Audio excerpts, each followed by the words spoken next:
প্রধান উপদেষ্টার সফর সঙ্গী হিসেবে নিউ ইয়র্কে আসা জাতীয় নাগরিক পার্টির সদস্য সচিব আক্তার হোসেনের উপর ডিম নিক্ষেপ করেছে প্রবাসী আওয়ামী লীগের কর্মীরা। এই ধরনের সন্ত্রাসী হামলা বাংলাদেশের মর্যাদা ও গণতান্ত্রিক ভবিষ্যতের জন্য হুমকি বলে প্রতিক্রিয়া জানিয়েছেন বিএনপি ও জামায়াত ইসলামীর নেতারা। সোমবার নিউ ইয়র্কের জেএফকে বিমানবন্দরে পৌঁছানোর পর এনসিপির সদস্য সচিব আক্তার হোসেনকে ডিম ছুড়ে মারে প্রবাসী আওয়ামী লীগের নেতাকর্মীরা। এই ঘটনায় একজনকে আটক করে স্থানীয় পুলিশ।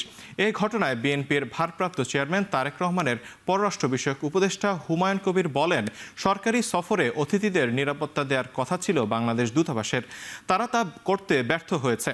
যারা ডিম মেরেছে তারা দেশকে অসম্মানিত করেছে, আর রাজনীতিতে এ ধরনের অপসংস্কৃতি বন্ধ হওয়া উচিত বলে মনে করেন জামায়াত ইসলামীর নায়েবে আমির সৈয়দ আবদুল্লাহ মোহাম্মদ তাহের।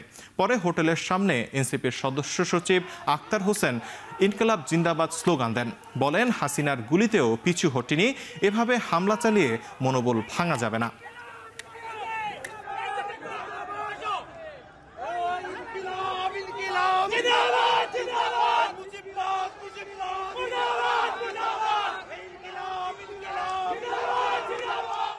আওয়ামী লীগ যে জন্মগতভাবে এবং প্রকৃতিগতভাবে সন্ত্রাসী সংগঠন, তারা সন্ত্রাস করবে। তারা বাংলাদেশের মানুষ, যারা স্বাধীনতাকামী আছে, বাংলাদেশপন্থী মানুষেরা আছেন, যারা জুলাই অভ্যুত্থানের পক্ষে শক্তি আছেন, তাদের উপরে তারা হামলে পড়বে। এটাতে আমরা আর অবাক হই না।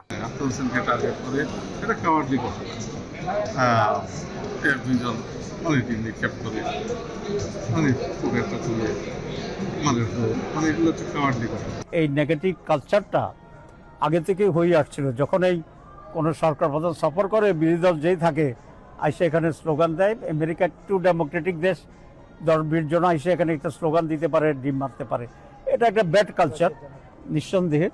তবে এটা খুব ব্যতিক্রমধর্মী, এমন কোনো হতাশ হওয়ার মতো বা খুব উদ্বিগ্ন হওয়ার মতো কোনো ঘটনা নয়। কারণ 10 জন আইসেও একটা ডিম মেরে দিতে পারে। তবে বাংলাদেশের জন্য এটা লজ্জাজনক। এই কালচারটা খুবই নেগেটিভ, এটার অবসান হওয়া উচিত। এখানে যারা করেছে তারাই অপমানিত হয়েছে।